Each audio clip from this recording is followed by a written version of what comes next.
नमस्कार प्रिय सज्जन दर्शक महानुभावहरू। एकजना माताजीको प्रश्न थियो कि हाम्रा नाति नातिनीहरू चाहिँ पढाइमा ट्यालेन्ट छन्, तर तापनि पढाइमा रुचि चाहिँ राखेका छैनन्।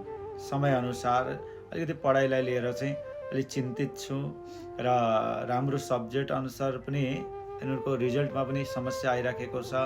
जति उनीहरूले लिएर आउनुपर्ने मार्क्स हुन्छ त्यो आएको छैन र कहीँ बार यसो बुद्धि वृद्धिको लागि है भगवती सरस्वतीको कृपा प्राप्ति होस् र पढाइ राम्रो होस्, कहीँ नरोकियोस्, भविष्य सुन्दर होस् भन्ने कामना गर्दै के यस्तो मन्त्र, जुन मन्त्रको प्रयोगले यिनीहरूको चाहिँ वरिपरिको चाहिँ वातावरण पोजिटिभ होस् र यहाँहरूको बाबु नानीहरूको पढाइ चाहिँ बिल्कुल एकदम मजबुत होस् भन्ने यहाँको जिज्ञासा थियो। आउनुहोस् त्यही अनुरूप म बताउँदछु।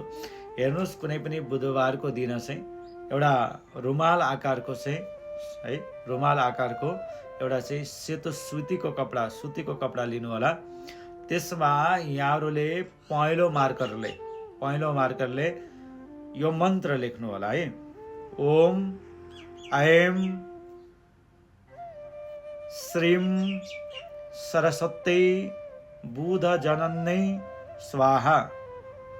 यो मन्त्रलाई लेखेर जहाँ बच्चाहरू बसेर पढ्छन् ठिक त्यसको अगाडि कुनै भित्ता भए भित्ता अथवा कसैमा टाङ्दिनुहोस् है बुधबारको दिन।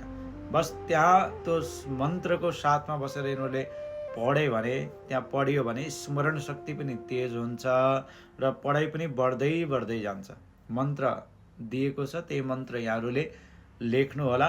बाँकी केही पनि गर्नु पर्दैन। लेखेर एउटा सरस्वतीको फोटो चाहिँ ठिक छ, सानो एउटा सरस्वतीको फोटो पनि जहाँ रुमाल हुन्छ त्यो रुमालमा जहाँ मन्त्र लेखिन्छ ठिक त्यसको माथि सानो साइजमा सरस्वतीको फोटो टाँस्ने है। त्यसलाई चाहिँ टाँस्ने मात्रै, टाँस्दिने। त्यसको तल चाहिँ यहाँहरूले चाहिँ मन्त्र लेख्ने। यसरी चाहिँ रुमाल जो हुन्छ त्यसलाई भित्तामा टाङ्दिनुहोस् अथवा कुनै तपाईँको चाहिँ कार्टुनमा राख्दै पनि हुन्छ। टाँस्नु पर्यो है, त्यसलाई किलसिल या काँटी साटी हान्नु हुँदैन, केवल टाङ्दिने मात्र। यो गर्नुहोस्, राम्रो हुन्छ। जय श्री